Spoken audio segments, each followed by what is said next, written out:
ACA conference here in Columbus has come and gone, and I attended it, and I want to share some of my feedback with you. I had mostly good experiences. Some, weren't terrible, but also not great.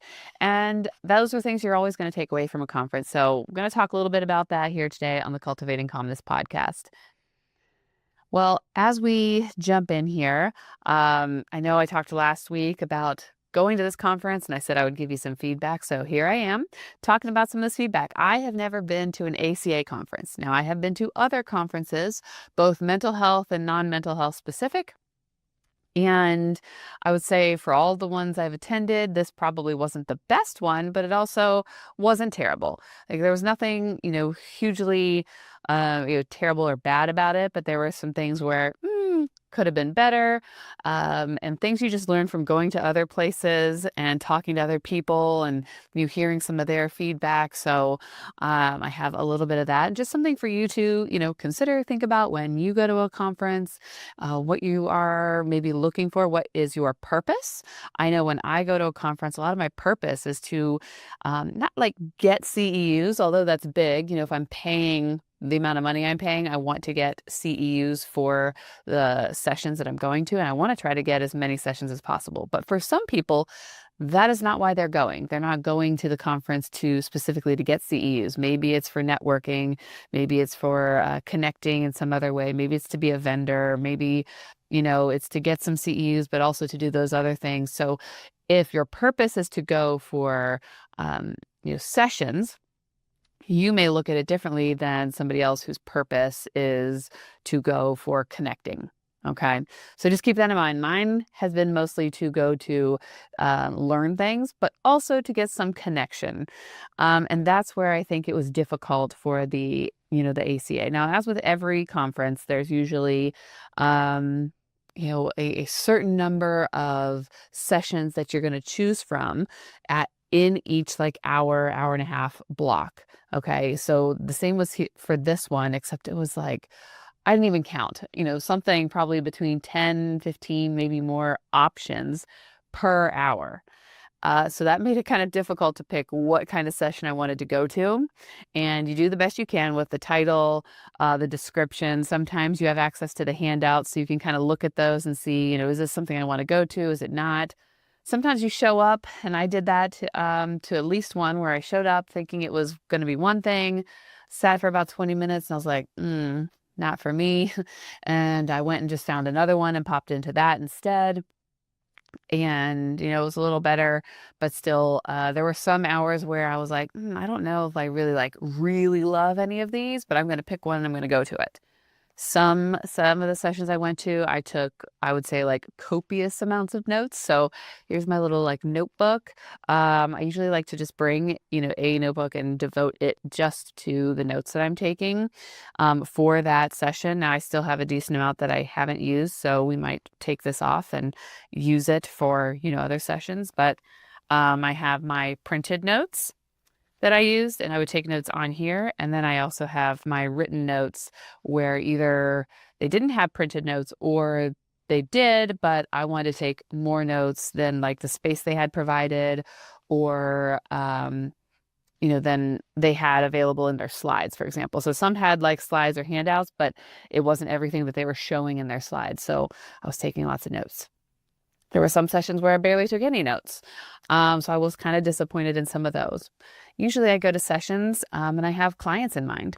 I have my practice and what where I see myself going and maybe what I need a little more information on or help with.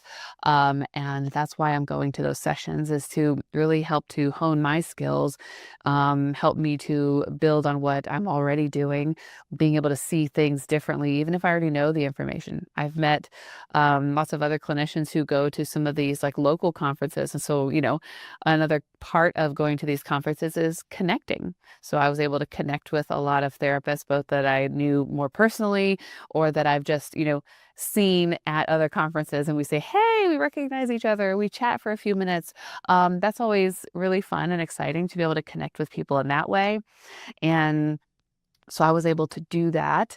There were some where I I can't think of their names, but they go to a lot of the ethics ones and they present a lot of ethics related and specific CEUs. And so when I would go to one, they would be there, they'd be taking notes and, maybe like, ooh, that's wrong, or ooh, yeah, that's good. We need to include that in our session that, they're planning. So it was good to just run into people, seeing what they're doing, learning from not only the presenters, but also just some of the other clinicians and connections you've made. So notes are something big. If you go, make sure you bring something to take notes. Unless you're not a note taker and you just store it all up here, then good for you. I can't store it.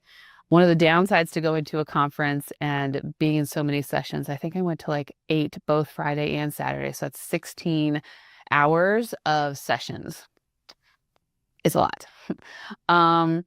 You are just like mentally exhausted. I know when I got home, finally on the Saturday, I wasn't necessarily physically exhausted, but I was mentally exhausted. And then my kids were like, Mom, Mom, Mom, Mom. And I was like, losing it, overstimulated, not like losing it, but overstimulated for sure, like mentally, emotionally, like, oh, that was a lot. And yes, I wanted to see my kids, but then the moment they started like, telling me all the things which I wanted to hear, it was really hard to manage that because it was like, whoa, I need a moment. I need some time. So it was a little difficult. And that's something, to be aware of. Like if you're in these sessions, you may not be physically drained, but like just the mental and emotional like toll and like being able to sit through all those things hour after hour after hour after hour is a lot. So some of the takeaways that you may take, you may need some processing time. Go back through your notes, look at them, review them, see what was it you took away in the moment that you thought was really important, that you really wanted to implement and you wanted to take back and, do something with. So that's something I do have to work on because I go and then I'll have like my bag and all my stuff and it just sits there. I need to be able to actually, utilize those things more. Not that I don't, but sometimes those things can get set to the wayside when you are busy doing life and you're just getting back into the grind of things. So those were some of the positives. They also had a really large like vendor area. And so that's where this comes from. This is, you usually get some kind of badge with your name and lanyard. And so where I was, they actually had other things going on there too. So they were really checking for your lanyard and your badge. So if I saw a couple of like couples where one was registered and the couple, the other one was with their spouse or something, and they were not able to get into the vendor area, for example. I'm not sure if they were able to get into the educational sessions or not, but they weren't letting people in if they didn't have the badge. And then a lot of times they have these little like cute little ribbons that you add to the bottom. Some people pick 1 or 2. I saw people with like really long ones.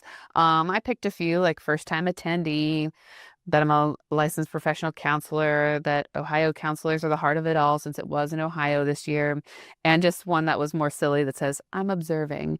I thought I might get the I'm analyzing one because I kind of do both and it's just kind of silly. So those were mine. But there are all kinds of things that people could add and choose, and it kind of makes them stand out a little bit. So you usually get some kind of lanyard when you go. And then at the vendor spaces, they have, bags. This is a nice bag. So you can never have too many bags. Maybe you can. I have a bag area in my home just for things like this. So like when we no longer have the plastic bags, or, just to, when I go to farmers markets, when I go places, instead of bringing my purse, sometimes I'll bring like one of these more sturdy bags and put my water bottle, my wallet in it. But they had several people giving away nice, like firm canvas bags. So I got a few of them. But one of the things I like to take away from some of these sessions are the freebies, and this bag is full of mostly freebies, and some of the things were like more for like home stuff, but a lot of it is for my office. So copious amounts of pens. Not that I need any more pens, but I've got pens. There are some pretty cool pens. I'm not seeing the really cool one. It's also teal, so that was a plus. but lots and lots of fidgets. So I have fidgets in my office. I have them in the lobby area. And then I also have like a storage cabinet that I keep like extras in. So if one gets ruined or if I need to, give someone to somebody, I will, like give them maybe one for my office and then I'll go into my storage area and get some more out. I think this was for like glasses or something, but I don't know yet.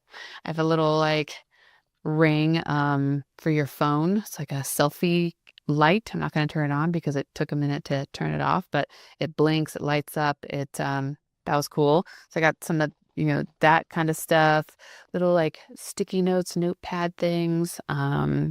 Those always come in handy, especially like with clients. And if I'm writing something down like, oh, here's a referral option, here's a name, here's something like that can be really helpful. The Emily program was giving away these cute little stress balls. And I was like, well, I have to have one of those. It's a cactus. And I actually knew several of the vendors, so that was fun. This is just a star. I'm trying to see. I have some pretty cool ones in here that this is like a squish ball, but it's a definitely different feel. It's not the same as, these stress balls. So there's a difference. So I like having those, like mix it up for my clients. This one was pretty cool. It's a tree from 𝐂𝐻00 Branches Wellness. There were brains. Oh, these ones were cool. They actually stacked. So they're little Legos and you could stack them. This was from the Counseling Foundation's Your Path to Career Success. Got several of those because they did stack and I thought that was cool. Here's a little dog from Checkpoint EHR. A tractor from Hopewell. I've gotten several from them and they always have different shapes. So I think that's kind of fun. Oh, and the one that I didn't pay for, a lot of things, but one thing I had been eyeing and I've been wanting, and I definitely wanted more, but I restrained myself and I only got a couple of things. They came in like a 2-for-1 and the company is Fidget Corals. So what it is it's like an infinity. So it's a fidget and you just keep pulling it through. And so this is a tiny one. As you can see, she had they kept going up and up and up and up. She had really big ones. Those were like $500, the really big ones, but they were super soft. These tiny ones are not the super soft yarn, but they are decent. But she did use the other super soft yarn. I don't know what you call it for all the other sizes. But these are just fun, right? You can sit there, you can do it while you talk. And I like having these things available. So I got a package of 2 of these and they're in my office for my clients. Some of the things I was a little disappointed in was like timing. Lunch was there. We had lunch. We had the ability to grab lunches, like a grab and go type of situation, but they had seating available so you could come and eat lunch. But there wasn't, if you were somebody like me who wanted to attend sessions, there wasn't really time to stop and, sit down and eat lunch and, network and connect with other people, sit at a random table with random people and say, hey, who are you? I'm Kaela, and introduce yourself and chat. So there wasn't a designated time for lunch. So I have been at conferences where there was a designated hour for lunch. So nobody was doing anything. There were no educational sessions during the lunch hour so that you could, go to the vendors. You had that time. You could go to the, lunch and sit and talk and enjoy. You could potentially do other things. Oftentimes, and at this one, there was like a store you could buy from, the, American Counseling Association store. There was an opportunity to get massages. There was an opportunity to get caricatures, to get headshots. So I did take advantage of the free headshots. That was kind of cool. And like a career place where you could talk to them about like your job, your career, your resume, things like that. There were several other like things you could do, but if you were going session to session to session, there wasn't a lot of time to be able to go do those things unless you skipped a session or you left a session early or came late. So there were some times where I chose to socialize and do some of that, but then still go to the session, but I was a little late to a session. They had after parties and after events and things like that. There was an app on your phone where you would check into each of your sessions. You could select them. You could see them all. There was like a community like chat board where you could post comments or comment on other people's. People might be asking, what are we doing tonight? Anybody want to go? Blah, blah, blah. And you could comment on that, see it, join them, something like that. So that was kind of fun and cool. So like all of those things were good. Just very long days. The availability of snacks or drinks was limited. So that was kind of a disappointment. I wasn't the only one who noticed that. Lots of people noticed that and felt like that wasn't available to them. But what was available were all kinds of other things in the conference center. The downtown Columbus Convention Center had lots of vendors where they were selling you like drinks and snacks and things. So maybe that's why they didn't do it. Don't quite know.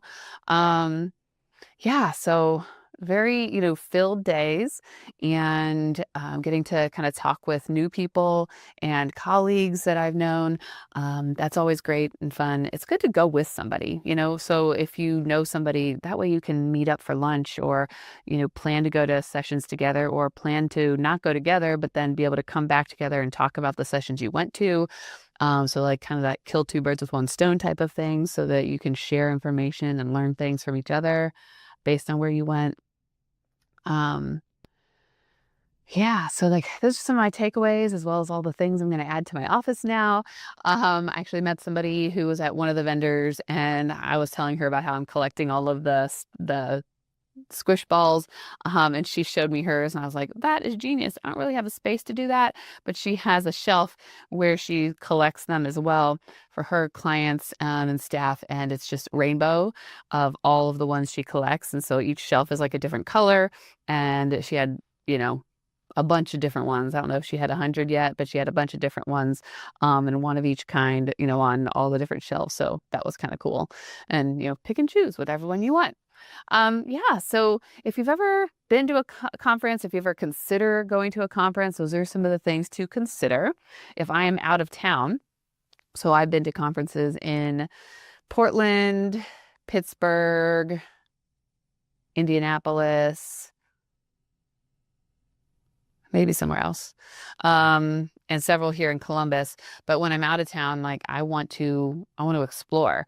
So, when the day's over, I am like trying to go find something in the city to go. I did like a ghost tour. I did a waterfall tour. I did a boat tour. I did, just going to like a restaurant and walking, kind of the town with some people that I met.